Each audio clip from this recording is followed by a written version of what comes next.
Mr. Shapiro, thank you for joining us today. I think it is important that you're here as one of the leading conservative voices in the country. And the country has, in the last couple weeks, talked a lot about and Googled Project 2025. It's one of the most Googled search terms right now. And you're not going to get any censorship from me. So I just wanted to know, from your perspective, I think it would help us understand, on just like a scale of 0 to 100%, how much do you support Project 2025? I think, like President Trump, I haven't looked all that deeply at Project 2025, but it seems that Democrats on this committee, sort of like Peter Pan and Tinkerbell, if they say Project 2025 enough, their presidential candidate becomes alive again. And so, well, let's just talk about pieces of it, and I guess you can tell me if you support it. You probably want less bureaucracy, right? I do. I want less bureaucracy. You want more efficiency? I do. I want more efficiency. You want taxpayer money spent wisely? I do. Congrats on becoming a Republican. Yeah. Yeah. My parents would be proud.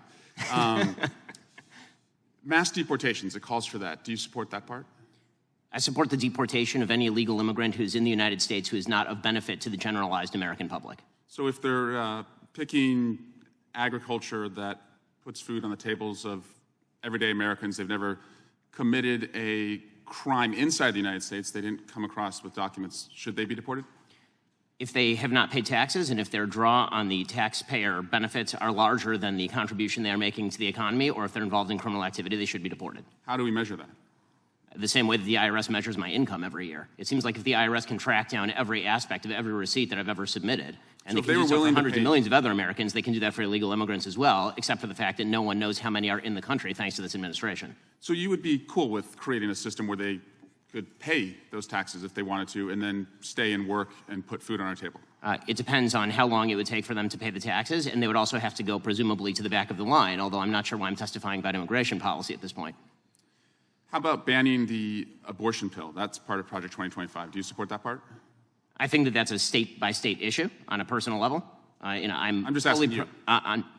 Sure, I'm a fully pro-life person, which means that I'm not in favor of the distribution of the abortion pill.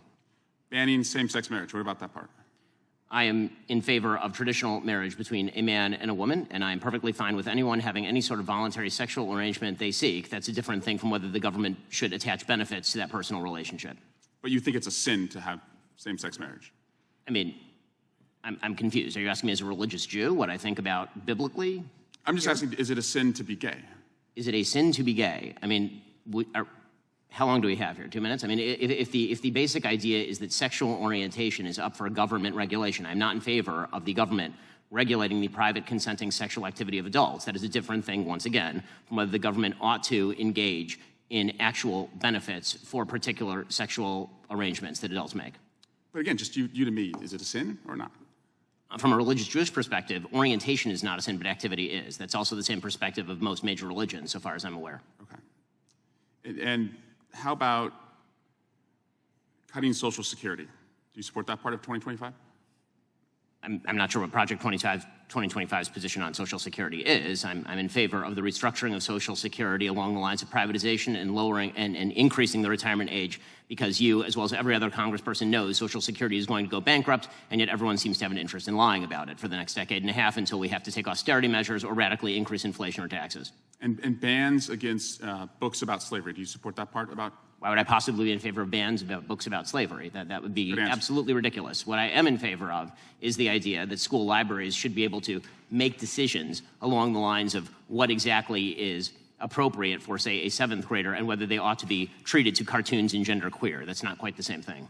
And just because we found some receipts, you did say, I think homosexual activity is a sin. Yes, I'm a religious Jew, that's true. I'm sure there's a genetic component. You found me out. Orientation. But the view of all religious people I know has always been that sexual behavior is something that is up to you. And you said, I may have a desire to sleep with many women, but I do not. I agree with me. Yes, that's true. Congratulations on your, I'm sure it's very hard to restrain yourself. Mr. Chairman, I just want to shift to Alvin Bragg. He was supposed to be here this week, and he's not coming. And Hunter Biden was supposed to testify. Now he's not testifying. We were supposed to have votes on articles of impeachment, and we didn't. And again, we're just wondering, you guys write great press releases, but the payoff seems to never come. And so I guess we will keep waiting, and we'll do hearings like this. And finally, Chairman, you cannot yell fire in a crowded theater, and that's a restriction on speech, as you have recognized before, but you can yell theater in a crowded fire, and you all can continue to do that all you want, and we'll just waste the American people's time. Gentleman's time has expired, and I remind him of the first rule of holes. When you're in one, stop digging.